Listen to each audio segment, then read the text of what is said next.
Ce matin, je voudrais que Dieu nous aide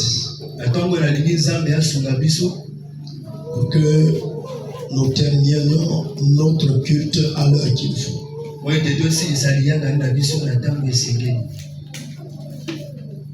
Je bénis l'Éternel, notre Maître.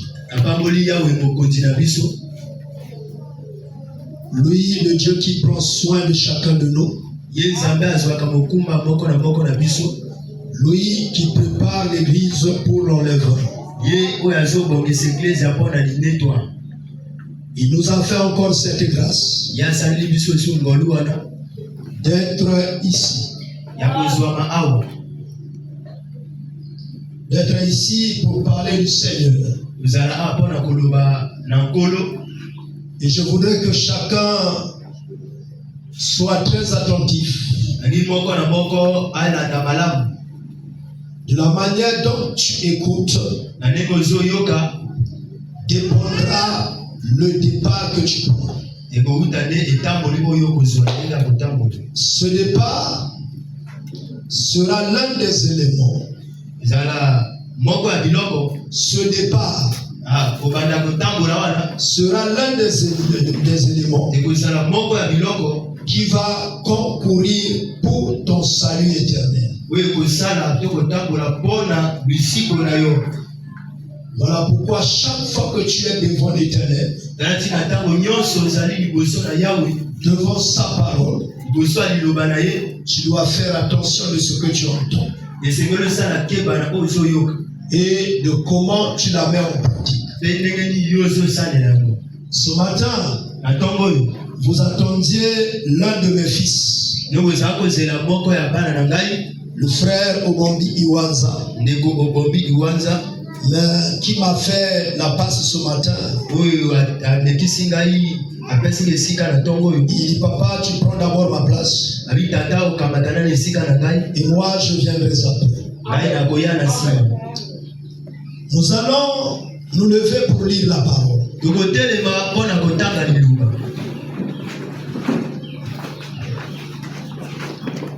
Nous allons nous lever pour lire la parole. Je choisis le chapitre 7. Les versets 1 à 10. Tu peux regarder dans ta Bible. Levons-nous tous devant la parole, personne ne doit rester assis.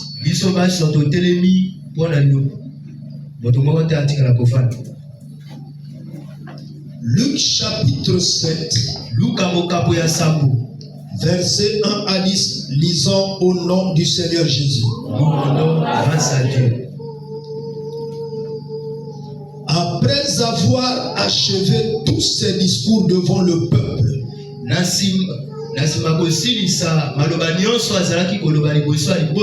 qui l'écoutait, Jésus entra dans Capernaum. Un centenier avait un serviteur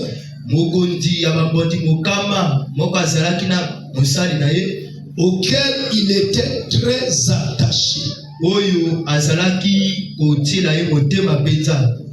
et qui se trouvait malade, sur le point de mourir. Un centenier avait ayant entendu parler de Jésus, il lui envoya quelques anciens des Juifs pour le prier de venir guérir son serviteur. Ils arrivèrent auprès de Jésus et lui adressèrent d'instances supplications, disons, il mérite que tu lui accordes cela, car il aime notre nation et c'est lui qui a bâti notre synagogue. Jésus étant allé avec eux, n'était guère éloigné de la maison. Quand le centenier envoya des amis pour lui dire: Seigneur, ne prends pas tant de pain,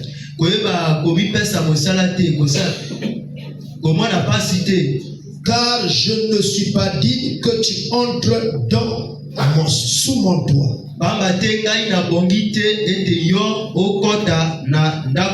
C'est aussi pour cela que je ne me suis pas cru digne d'aller en personne vers toi.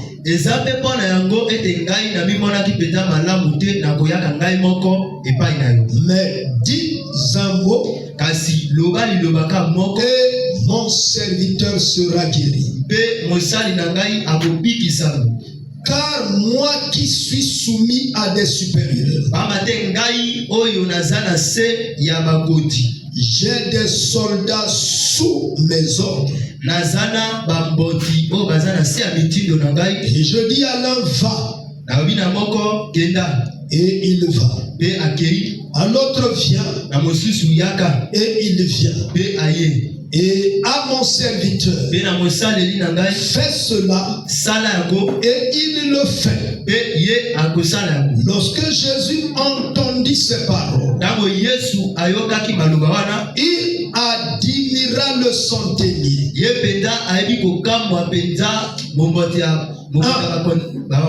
Lorsque Jésus entendit ces paroles, il admira le centenier. Et se tournant vers la foule qui le suivait, 3, il dit: je vous le dis, même en Israël, je n'ai pas trouvé une aussi grande foi.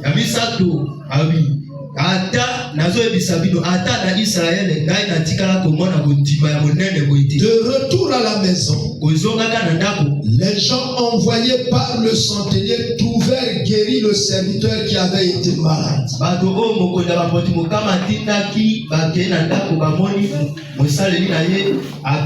Est-ce qu'on peut bénir la parole par acclamation?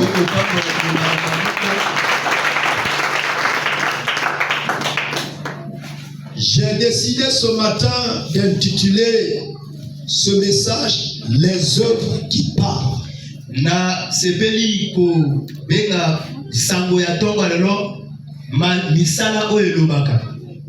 Les œuvres qui parlent. Et le sujet est une question. Quelles sont tes œuvres à toi qui parlent devant le Seigneur en ta faveur?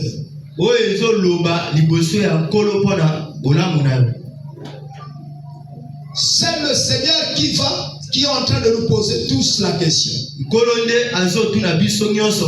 Quelles sont tes œuvres à toi qui parlent en ta faveur devant moi? Bien-aimé, pour en parler, Dieu a permis que nous nous appuyions sur cette histoire du centenier romain. Pour faire un peu d'histoire, dans les anciens temps, Rome avait une grande influence sur le monde entier.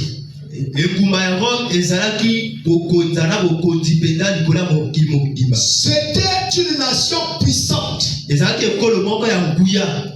qui dominait toutes les autres nations. Et le pouvoir de Rome s'étendait sur tous les autres pays. Et si bien qu'ils avaient des ambassadeurs partout qui devaient assurer leur autorité. Et voici ici en Israël, ils avaient Auguste César, qui était le gouverneur établi. C'est lui qui représentait Rome là-bas. Mais comme un gouverneur, lorsqu'il est établi, il n'exerce pas son pouvoir seul. Il exerce avec ses collaborateurs.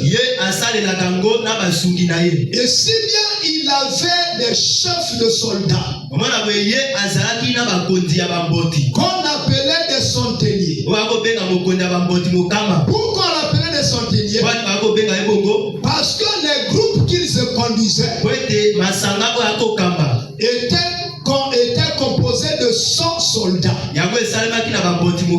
Alors il y avait un soldat qui avait été établi dans un groupe qui était à Capernaum, donc en Israël.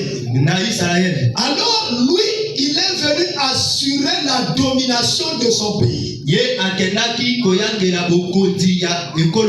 lorsqu'il est venu assurer la domination de son pays, en arrivant en Israël, il a entendu parler de Yahvé, le Dieu souverain, le Dieu qui est au-dessus de tous les dieux, le Dieu que toi et moi en qui nous plaçons notre confiance. Et comme Paul le dit dans Romains, au chapitre 10, à partir du verset 14 jusqu'à 17, et surtout au verset 17, que la foi vient de ce qu'on entend. Ce qu'on entend vient de la parole de Dieu. Donc je ne sais pas de quelle manière ou encore où il a eu l'occasion d'écouter la parole de Dieu. Et la parole de Dieu l'a touché. Et cela l'a enlevé, l'a arraché de l'adoration des dieux romains, qui étaient des dieux païens, qui étaient des dieux fabriqués de mains d'homme, qui étaient des dieux représentés par des images. Il y avait des dieux comme des Zeus. Il y avait des dieux comme des Alphrodites. Il y avait des dieux comme des Jupiter. Tous ces dieux-là. Maintenant, lorsqu'il a entendu la parole de Dieu, il a abandonné ces dieux-là pour s'attacher au Dieu des Hébreux, qui est le Dieu du commencement jusqu'à la fin, qui est l'Élohim, le Dieu très haut, qui est le souverain sacrificateur, qui est le seul Dieu qui donne la vie sur terre, mais qui donne aussi la vie après la mort, qui fait intégrer dans le repos. C'est d'ailleurs la différence avec tous ceux qui s'appellent Dieu. Les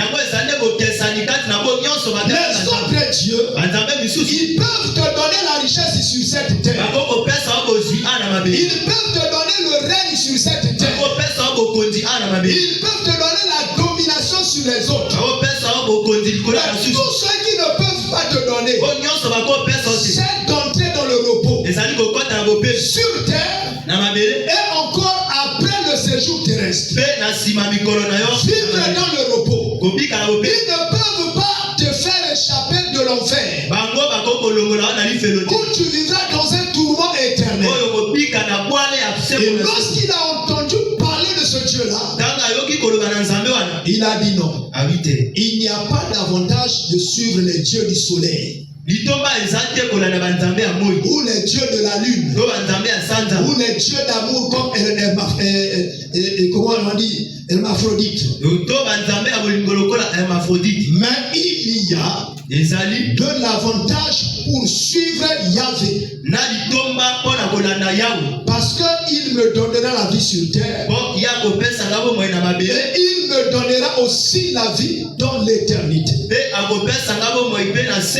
Donc il a décidé de se séparer de sa vieille vie pour s'attacher à la bonne nouvelle qu'il intègre dans la nouvelle vie.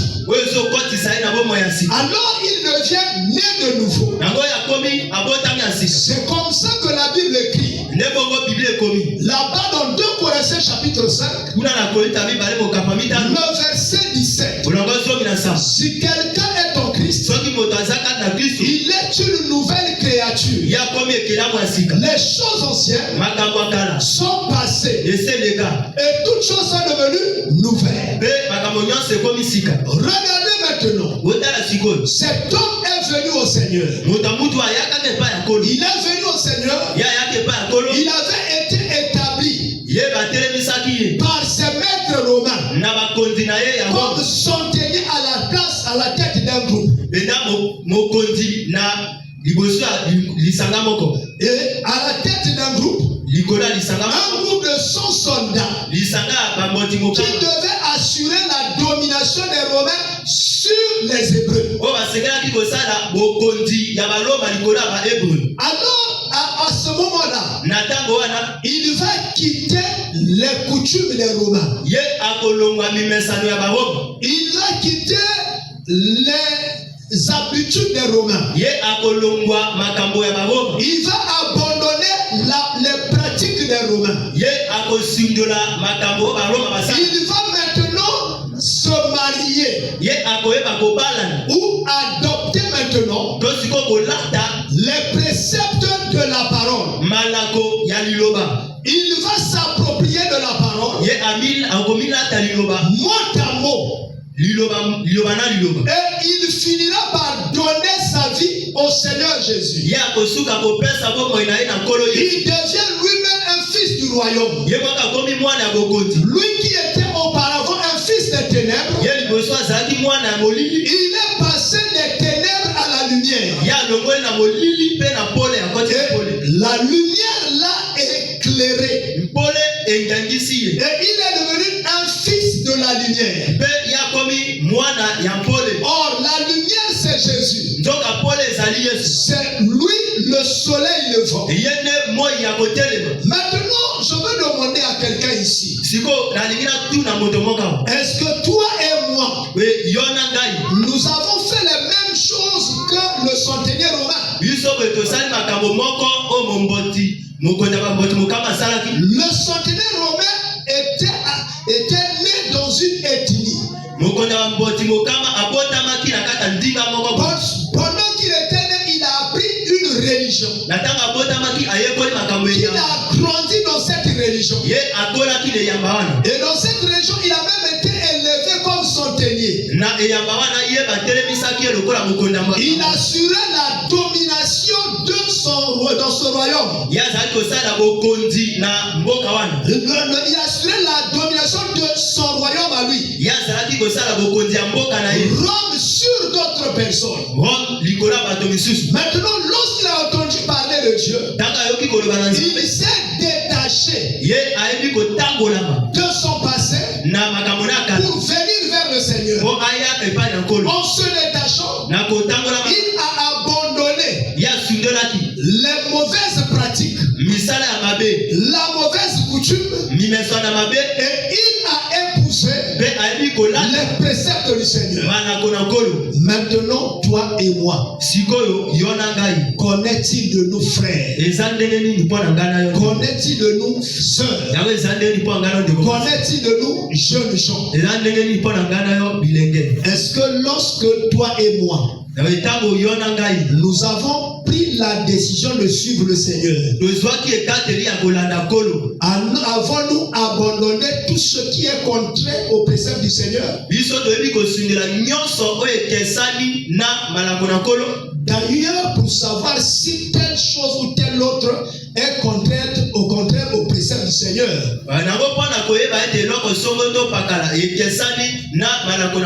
il faut que tu prennes le temps de t'approprier la parole de Dieu. Pour s'approprier la parole de Dieu, pour intégrer la parole de Dieu dans ta vie, pour qu'elle devienne lumière de ta vie, il faut d'abord l'écouter. Il faut produire ce qu'on appelle la foi. Hébreux 11 définit la foi. Au premier verset, il dit la foi est une ferme assurance des choses qu'on espère. J'espère au salut. Par la parole de Dieu, j'ai l'assurance du salut. J'espère vivre éternellement dans le royaume. Au moyen de la lumière de la parole, je suis déjà citoyen du royaume. Je n'ai pas encore besoin d'être déjà dans le royaume pour savoir que je suis citoyen du royaume. Lorsque j'ai accepté Jésus comme Seigneur et Sauveur personnel de ma vie, Jésus m'a donné un visa. Ce visa-là m'ouvre les portes pour devenir un citoyen du royaume. Si ce visa-là me donne cet accès, en réalité, même lorsque je vis sur terre, je n'ai plus le comportement de la terre. Je n'ai plus la pratique de la terre. Je suis né de nouveau. Je vis comme citoyen du ciel. Et je fais les choses du ciel. Et j'abandonne tout ce qui est de la terre. Est-ce que ce matin, tu peux vraiment dire à ton cœur que tu as un visa? Est-ce que tu as la certitude d'être sauvé? Lorsqu'on est sauvé, le salut introduit le changement dans ta vie. Ce changement-là ne dépend pas des efforts personnels. Mais ce changement-là est introduit dans ta vie par la présence d'un être. Par la présence d'un être vivant. Il s'appelle le Saint-Esprit. Lui, il vient dans ta vie. Il va faciliter tout ce que la parole a dit. Pour que ça quitte les pages de la Bible, ça s'écrive dans les deux tables de la loi qui sont dans ton cœur. Ces deux tables ne seront plus les tables de la loi. Parce qu'elles vont recevoir une vie. Par la présence du Saint-Esprit, ça deviendra les tables de l'évangile. De la bonne nouvelle. Parce que la loi fait un jugement. Or que la bonne nouvelle est une nouvelle de grâce. Est une nouvelle de relèvement. Et une nouvelle de rétablissement de toutes choses. Ça t'ouvre les portes où toi-même tu ne peux pas y accéder par effort personnel. Alors Jésus dira aux apôtres dans Actes chapitre 1er, le verset 8. Il dit, vous recevrez une puissance. Le Saint-Esprit. Le Saint-Esprit survenant sur vous. Et vous serez mes témoins. Il fera de vous mes témoins. À Jérusalem. Dans toute la la Judée, dans la Samarie, et jusqu'aux extrémités du monde. Il fera de vous partout enfants de Dieu. Il vous donnera des nouveaux caractères, un nouveau langage, des nouveaux comportements, des nouvelles habitudes. Maintenant, ma soeur, mon frère, par ma voix comme prédicateur, posons-nous la question: quels sont les changements que nous avons déjà constatés dans nos vies? Est-ce que nous avons constaté que les choses ont changé dans nos vies? Est-ce que nous constatons que nous commençons à faire de nouvelles choses? N'entretenons pas nous les vieilles relations condamnées par la parole. Ne manifestons pas nous les mauvaises habitudes condamnées par la parole. Si tu te rends compte que cela, si tu te rends compte que c'est cela, relève-toi. Car sans effort, le malin ne peut pas te laisser prendre le départ.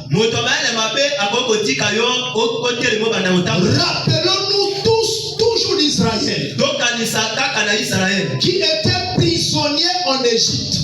Ils étaient venus en Égypte chercher la solution à leurs problèmes. Parce que la grande famine avait surgi dans le monde entier. Ils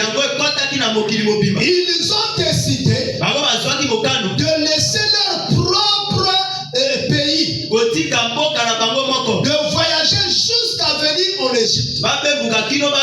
Et lorsqu'ils ont trouvé des solutions là-bas, ici sont établis. Et ils se sont accoutumés à cela. Mais un jour, le Dieu d'Israël a envoyé son serviteur Moïse. Il dit: sors mon peuple de ce pays de captivité. Ce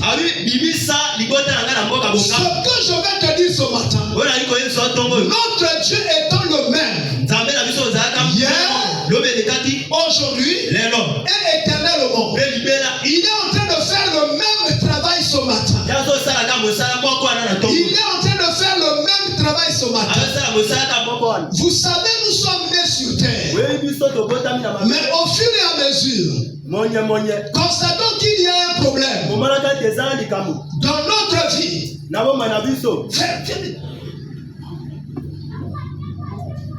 Constatons qu'il y a un problème. Désormais, quelqu'un va s'en charger le micro. Les protocoles sont longs. Et je crois qu'on doit régler ça.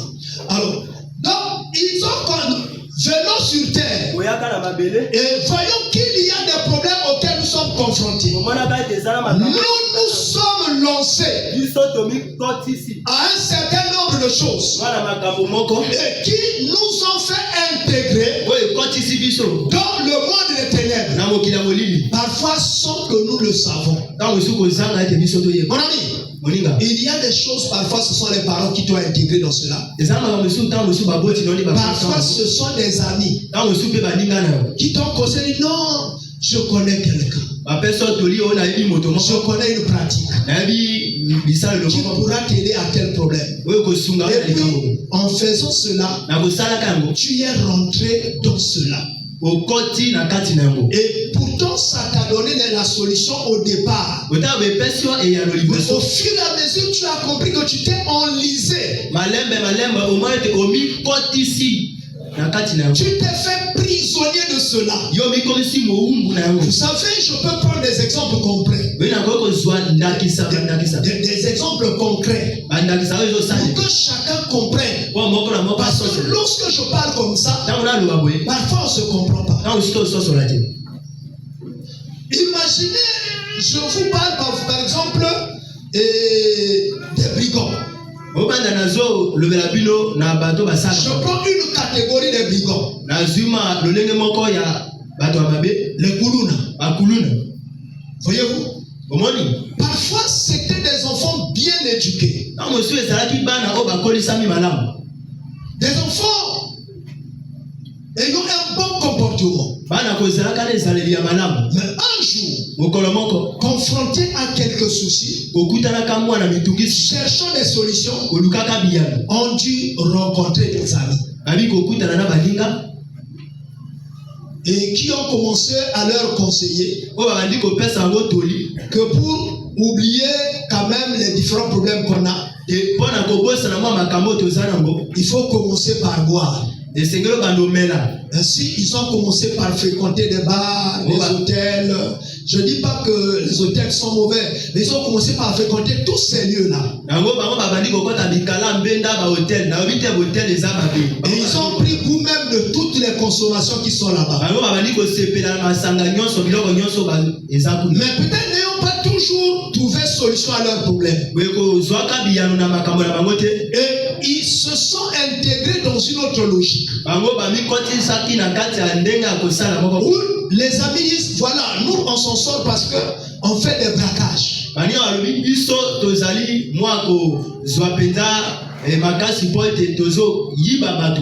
On va parfois braquer les maisons. On braque parfois les populations qui sont dans la rue.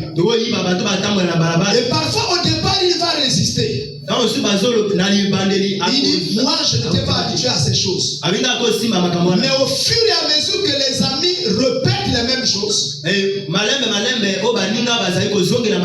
ils ont dit, je vais aussi moi essayer. Et lorsqu'il va essayer, le diable qui veut l'enliser, alors il va donner l'opportunité au premier essai que ça marche très bien,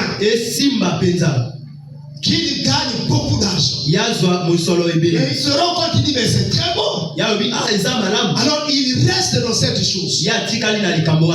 Et il est devenu un brigand. Il est devenu un bandit. Il y a des fois, la conscience lui revient. Mais il n'arrive pas à s'en débarrasser. Il n'arrive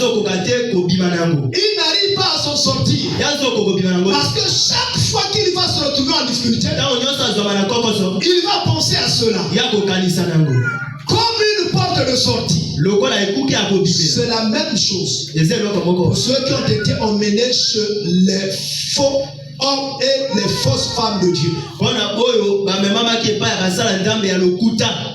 Les idolâtres. Parfois ça les a apaisés à un moment donné. Lui qui subissait parfois des tortures toute la nuit. Et parfois ça l'a soulagé à un moment donné. Il a trouvé que cela est bon. Et puis Satan qui les a emmenés là-bas l'a enlisé. Et il n'arrive plus à s'en sortir. Il y a beaucoup de choses comme ça. Il y a même des jeunes frères. Il y a des jeunes sœurs qui sont tombés dans la déviance comme ça.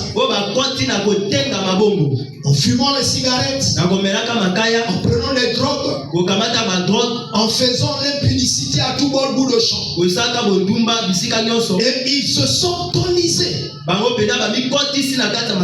lorsque nous sommes enlisés comme ça, l'Éternel, qui est notre origine, qui est notre créateur, qui est notre Père, il pense toujours à chacun de nous.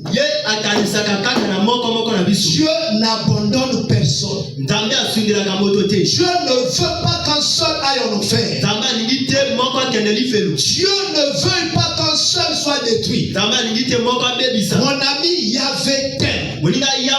Il t'aime tel que tu es. Et en t'aimant, il a fait un premier travail que l'effort humain ne peut pas faire. Le sacrifice du salut. Alléluia. Amen. Regardez dans la loi. En Israël, chaque fois que quelqu'un avait péché, il devait emmener un sacrifice auprès du sacrificateur. Et le sacrificateur devait venir au tabernacle. Et au tabernacle, devant la table du propitiatoire, il devait sacrifier la bête. Et il devait prendre le sang de la bête et asperger sur le propitiatoire. Et ensuite brûler la bête. Comme ça la bête payait le prix de la délivrance du coupable. Si le peuple, passons une année après, multipliant nos péchés, il y avait le sacrificateur, le souverain sacrificateur, qui devait se saisir d'une bête qu'on appelle le bouc Azazel. Sur ce bouc-là, le peuple imposait leurs mains et le souverain sacrificateur priait dessus. Et on prenait le bouc Azazel et on le sortait loin du village. Et là-bas, on devait le chasser avec portant toute la malédiction, toute la condamnation qui pesait sur le peuple. Et si le peuple était libéré, mais ces pratiques-là, malheureusement, ne libéraient pas le peuple. Mais le péché revenait encore de plus en plus fort. Et le peuple se mettait encore sous le joug du péché. Maintenant, il fallait que l'Élohim, Yahvé, le Dieu souverain, depuis son trône, il dit il n'y a plus de sacrifice. Le bouc Azazel ne suffit pas. Le sacrifice au propitiatoire ne suffit pas. Il fallait que lui-même, il vienne comme un sacrifice éternel. Et il a épousé une chair humaine. Et c'est lui qui s'appelle Jésus. Lorsque vous regardez le livre d'Ésaïe, le prophète Ésaïe, 700 ans avant que Jésus ne naisse dans la ville de Bethléem, 700 ans, 700 ans avant que Jésus ne naisse dans la ville de Bethléem, a vu Jésus en vision. Et il a parlé. Un enfant vous est né. Oui, Jésus est un enfant. Parce qu'il a emprunté la voie d'or pour venir dans ce monde. Un enfant pour naître, il doit passer par une maman. Vous voyez? Maintenant, on dit un fils vous est donné. Jésus n'est pas un homme. Jésus est un Dieu. Il est un enfant parce qu'il est passé par la voie d'un homme comme toute femme. Parce qu'il est passé par la voie d'une femme comme tout homme. Mais il est un Dieu habillé d'une chair humaine. Il dit un fils vous est donné. Ce fils c'est qui? Esaïe dit il sera appelé Père éternel. Il sera appelé admirable. C'est celui qui est digne de recevoir des adorations. Celui qui est digne de recevoir des louanges. On ne peut pas adresser des louanges et des adorations à un homme. Les louanges et les adorations sont réservées à Elohim. Lui seul, il en est digne. Alléluia. Amen. Comme Jésus lui-même, il est Elohim. Lorsqu'il s'avançait pour s'asseoir sur le trône, tous les êtres qui étaient assis sur le trône devaient se lever. Et lorsqu'il s'est assis, les 24 vieillards qui avaient le pouvoir se sont tous agenouillés parce qu'ils reconnaissent que c'est lui qui donne le pouvoir. Alléluia. Amen. Dieu a fait le sacrifice. Il a fait le sacrifice. Il est venu lui-même. Parce que l'homme s'était enlisé. Parce que l'homme était condamné. Et ce Dieu-là, il a fait pour les bons comme pour les méchants. Il a fait pour les riches comme pour les pauvres. Il a fait pour toutes les nations. La loi était pour Israël. Mais le salut c'est pour toutes les nations. Le salut c'est au-delà d'Israël. Ainsi le centenier romain lui aussi était prédisposé au salut. Et lorsqu'il est venu en Israël, il était venu sous la loi. En Israël, il a rencontré un homme. Parce qu'il y a l'évangile qui lui a été annoncé. Cet homme c'est Jésus. Et lorsqu'il a accepté Jésus, Jésus a tout bouleversé en lui. Première chose, lui il a été désigné par Rome pour assurer la domination de Rome sur les Israélites. Maintenant, lorsqu'on était en train de lire le texte de Luc chapitre 7, vous avez vu qu'il n'avait plus le même comportement. Il avait un groupe de soldats composé des Israélites. Et lui, il était établi comme maître. Il n'était plus le maître de ces soldats. Il était devenu leur ami. Alléluia. Amen. En devenant leur ami, il a fait de leur Dieu son Dieu.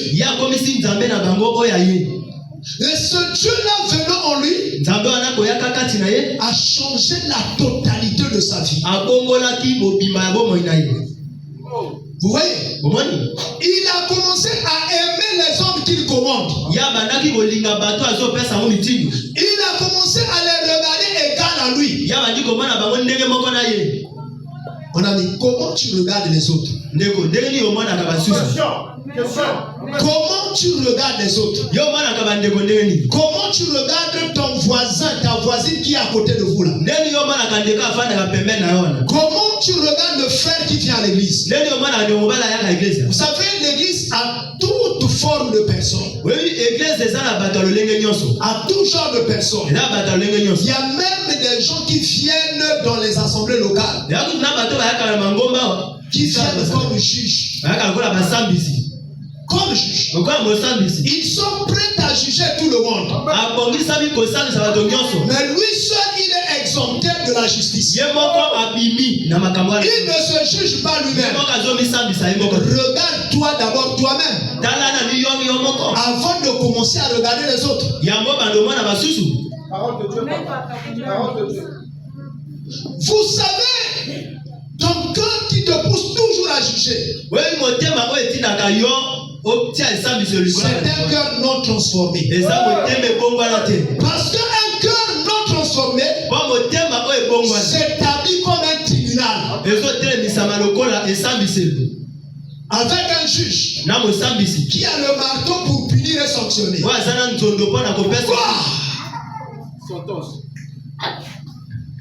Vous voyez? Lorsque le cœur est transformé, tu passes du jugement à l'amour. Tu ne te mets plus devant, mais tu mets les autres devant. Ton intérêt ne compte plus trop. C'est l'intérêt des autres qui parle. Alléluia. Amen. Alléluia. Amen. Est-ce que quelqu'un a saisi le message de Dieu? Maintenant, allons-y. Qu'est-ce qui nous prouve que ce monsieur a changé?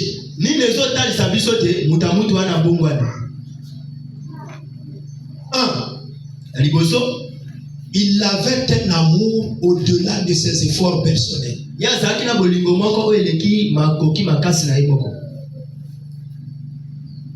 Il ne regardait plus ses subalternes comme subalternes.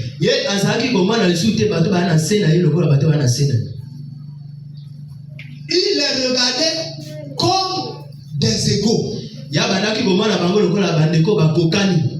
Lui qui est supérieur à eux, il s'est ramené jusqu'à leur niveau. Lorsque quelqu'un le niveau de l'autre. Il partage ses émotions. Il partage ses souffrances. Il partage avec lui cette difficulté. Lorsque Jésus est venu prendre notre place, il s'est fait le bouc Azazel accompli. Il a porté tous nos péchés sur lui. La loi dit, l'âme qui pêche, c'est celle qui mourra. Pourtant, c'est lui la parole. Mais il ne s'en est pas échappé de cette loi. Il a été jugé. Et il a été puni. Il a été crucifié sur la croix. Il avait le pouvoir de disparaître entre les mains de ceux qui l'arrêtaient. Non seulement ceux qui l'arrêtaient, il avait le pouvoir de disparaître de la croix. Mais comme il avait une mission, sauver les âmes perdues, le prix du salut c'était le sang. Mais le sang de quelqu'un qui n'a jamais commis de péché. La Bible dit, tous ont péché et sont exemptés ou sont privés la gloire de Dieu. Mais si tous ont péché, sont privés de la gloire de Dieu, comment les ramener dans la gloire? Si le sacrifice sans péché ne s'exécute pas. Voilà pourquoi Jésus pouvait souffrir. Il ne pouvait pas quitter la croix. Parce que s'il quittait la croix, le salut ne viendra pas. Mon ami, est-ce qu'un jour tu as déjà médité sur le sacrifice du Seigneur? Si tu as déjà médité sur le sacrifice du Seigneur, tu auras un amour profond et une considération insatiable devant le Seigneur. Tu serviras le Seigneur sans te relâcher. Tu donneras la première place au Seigneur. Tu relégueras tes intérêts en second. Parce que le sacrifice que Jésus a consenti sur la croix, ce n'était pas pour lui, mais c'était pour ton bien. C'était pour ton rétablissement. C'était pour te réconcilier avec le Créateur. Il était venu chercher tes intérêts et non ses intérêts. Lorsque Jésus vient dans un homme, il lui donne sa nature. Il lui donne son comportement. Et il lui rend capable de faire ses œuvres. Regardez ce centenier romain. Il avait le pouvoir sur lui. Il pouvait punir n'importe quel Israélite. Mais lorsqu'il a reçu Jésus en lui, sa vie n'était plus la même vie qu'il avait reçue de ses maîtres. Il a reçu la vie du nouveau maître. Voilà pourquoi 2 Corinthiens 5:17 nous révèle cela. Ce miracle que la foi accomplit en nous. Ce miracle que la vie de Jésus accomplit en nous. 2 Corinthiens 5:17. Je veux que tu lises ça plus d'une fois. Si quelqu'un est en Christ, il est une nouvelle créature. Les choses anciennes sont passées. Et toutes choses sont devenues nouvelles. Mon ami, Jésus s'en fout de ton passé. Tu as été féticheur. Cela n'est pas le problème de Jésus. Tu as été femme ou homme impudique. Ce n'est pas le problème de Jésus. Tu as été soulard. Ce n'est pas le problème de Jésus. Tu as été koulouna. Ce n'est pas le problème de Jésus. Tu as été criminel. Ce n'est pas le problème de Jésus. Le problème de Jésus, c'est se rappeler de ce qu'il a fait pour toi. En se rappelant de ce qu'il a fait pour toi, quand tu te déplaces en venant vers lui, lorsque tu fais le premier pas, lui t'aide à faire les autres pas, jusqu'à ce qu'il te donne sa vie. Et toi, tu ne feras pas d'effort pour abandonner ceci ou cela. Il y a des frères. Il dit, je suis devenu frère. Je suis devenu prédicateur. Mais lorsqu'il marche sur la voie, il voit une soeur bien habillée.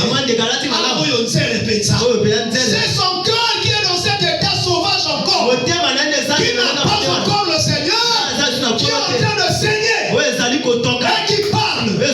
Parce que si tu reçois le cœur du Seigneur, quelle que soit la beauté de Jézabel, tu ne tomberas pas comme Akab.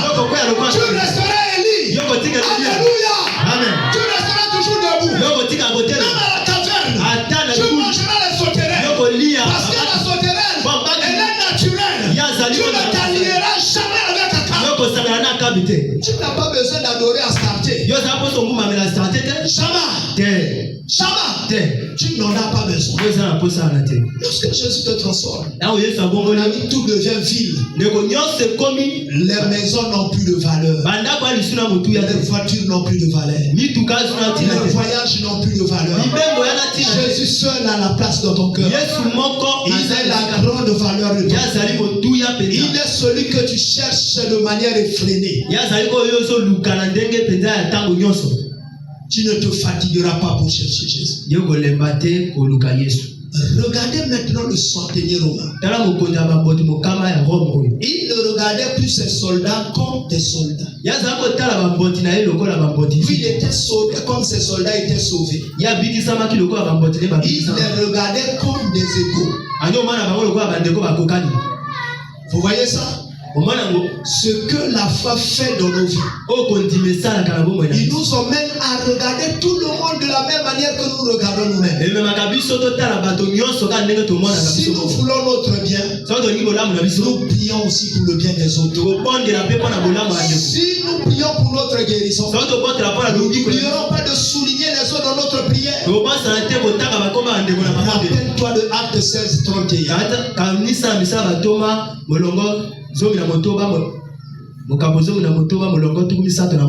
Le frère Paul a dit au centenier, combien de stress, de quoi c'était la personne qui les avait emprisonnés,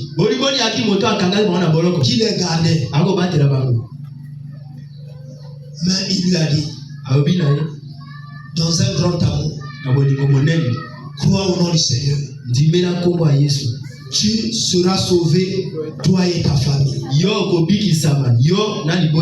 Un chrétien a une famille à deux dimensions. Il y a la famille biologique.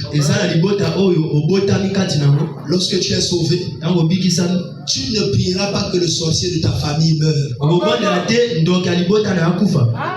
Lorsque nous faisons de telles prières, nous sommes encore des païens. Ah oui. Si Jésus était comme ça, il n'y aurait plus d'habitants sur terre. Qui peut me dire qu'il n'a jamais fait le mal? Les actes d'une personne ne sont pas cachés devant Dieu. Chaque fois que tu poses un acte, Dieu le voit. S'il se positionnait comme juge, tout le monde serait effacé de cette terre. Il s'est présenté comme sacrifice. Et il se présente comme ami. Il est passé de son titre de roi pour devenir serviteur. Vous voyez? C'est pour ton bien et pour mon bien. Maintenant, regardons le centenier. comme il a reçu Jésus, il n'est pas resté avec un amour de langage. Ah, c'est ce que souvent disent. Ah, moi je prie. Celui-là c'est notre frère. Celui-là c'est notre soeur. Le jour on dit la soeur est malade à l'hôpital. Est-ce que tu as payé le bus pour aller le voir? Il y a même des courageux qui viennent dire, mais pasteur, je voulais aller rendre visite à un tel, mais je n'ai pas l'argent du bus.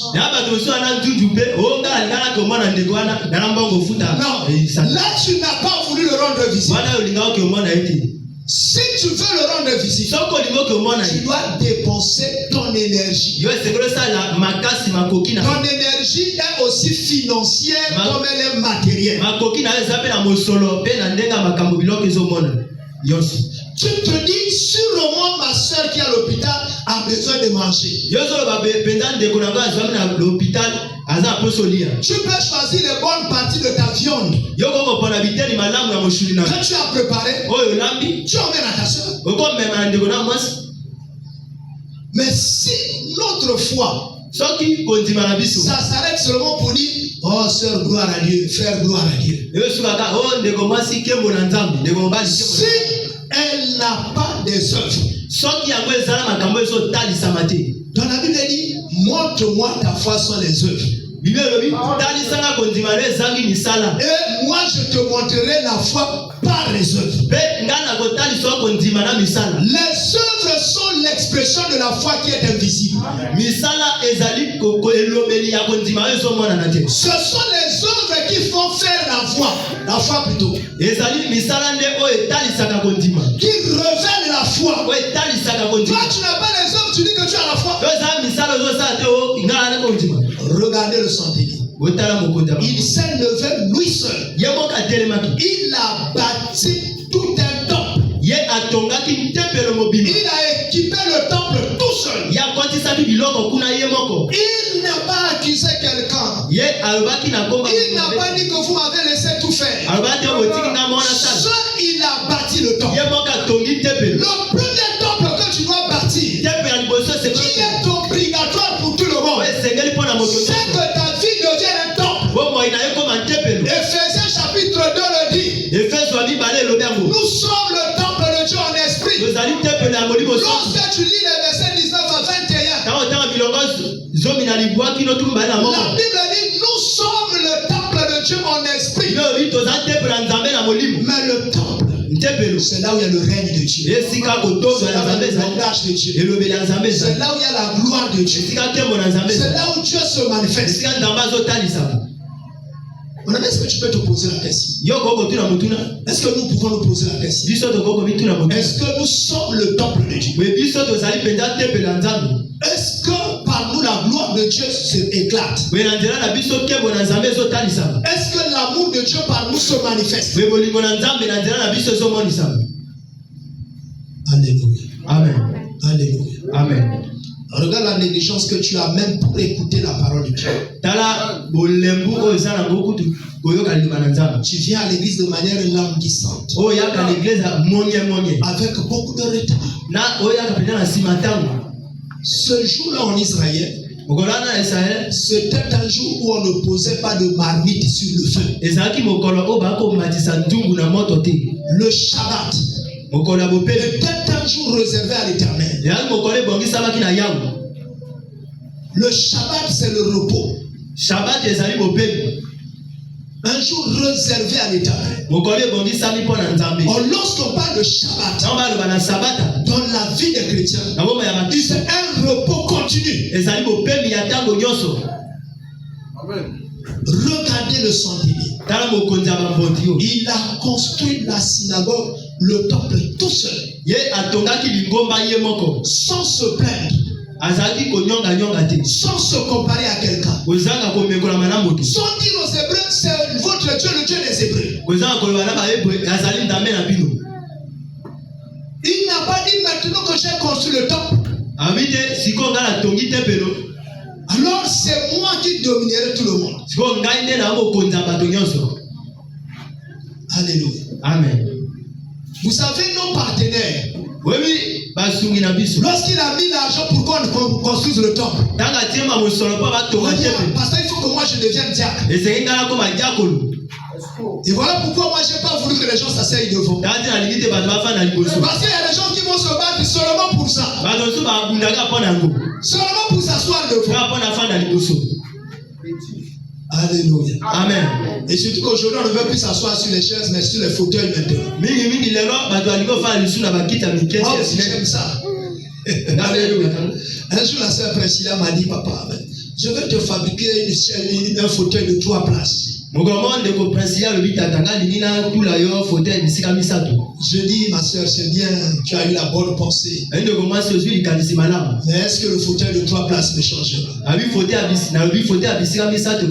Je serai toujours l'homme de Dieu que je suis. Je dis, ma soeur, est-ce que tu n'as pas de besoin? Va prendre cet argent. Fais ce que tu voudras. Si tu ne veux pas, investir ça dans l'œuvre de Dieu. Parce que si moi je commence à m'asseoir sur un fauteuil comme ça, tout le monde va dire, mais il faut que nous aussi on s'asseye là-dessus. Alléluia. Amen. Est-ce que le Seigneur lui avait demandé une place spéciale? Il n'en avait pas. Le jour où il allait sur la montagne, on lui emmenait pas une chaise pour qu'il s'asseye. Il s'asseyait sur terre comme tout le monde. Alléluia. Amen. Non, les pasteurs ne vous diront jamais ça. Jamais ils vous diront ça. Vous savez, nous sommes devenus tellement des idolâtres qu'on aime plus les honneurs que Dieu lui donne. Maintenant, je vais revenir. Est-ce que tu as déjà construit un temple pour Dieu? Question.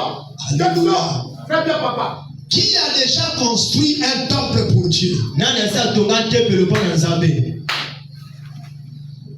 Le premier temple, c'est toi. Tu dois devenir la résidence de Dieu. Notre Père qui est aux cieux, que ton nom soit sanctifié. Matthieu chapitre 6. Que ton règne vienne. Vous voyez? Que ta volonté soit faite sur la terre comme elle est au ciel. La terre, c'est toi. L'homme est poussière. Parce qu'il a été tiré de la terre. Lorsque la rue parle de la terre,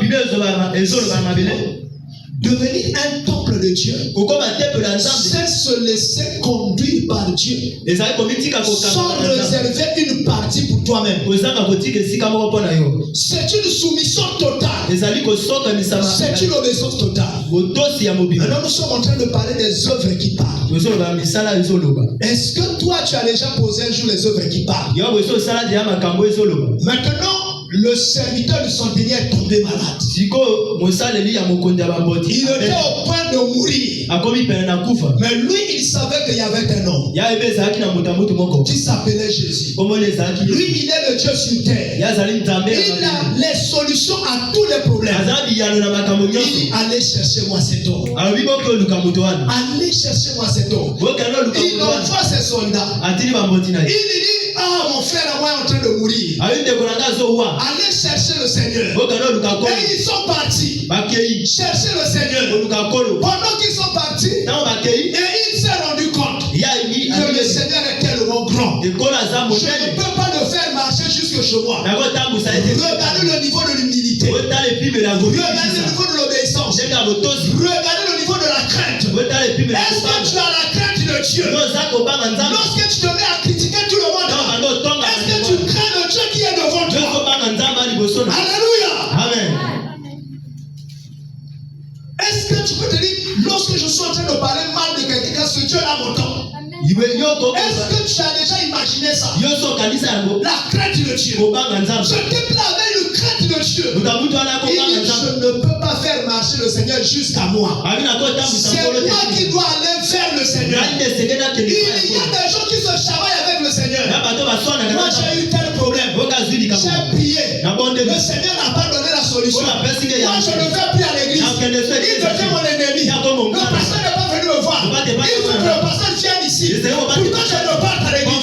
Sinon je n'irai pas à l'église. Tant que le pasteur n'a pas venu, je n'irai pas à l'église. Mais toi c'est comment? Donc c'est toi qui imposes à Dieu ce qu'il faut faire.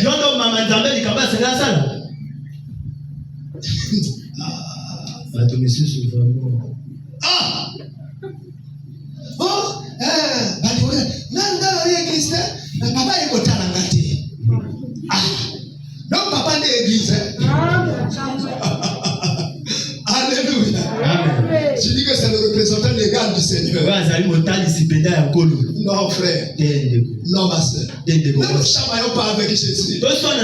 Ayons peur de Dieu. Regardez le sentier romain. Un païen né de nouveau. Transformé. Il avait une foi vivante plus que les Israélites. Il est allé lui-même. Pendant qu'il est allé, le Seigneur venait déjà. Il dit, je ne suis pas digne pour que tu viennes jusqu'à moi. Mais dis un seul mot. Et mon serviteur sera guéri. Et lui, il a dit seulement ça. Il n'a pas dit au Seigneur, j'avais fait ça, j'avais fait ça, j'avais fait ça. Non. Il a dit, dis seulement un seul mot, mon serviteur sera guéri. Alors,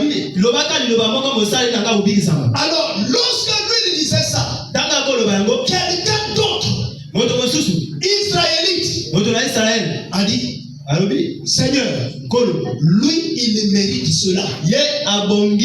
Que tu guérisses son serviteur.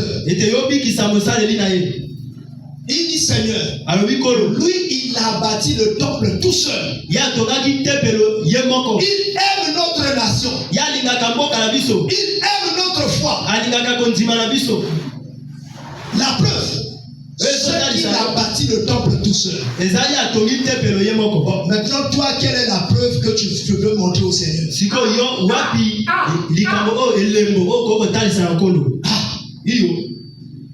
La foi demande des preuves.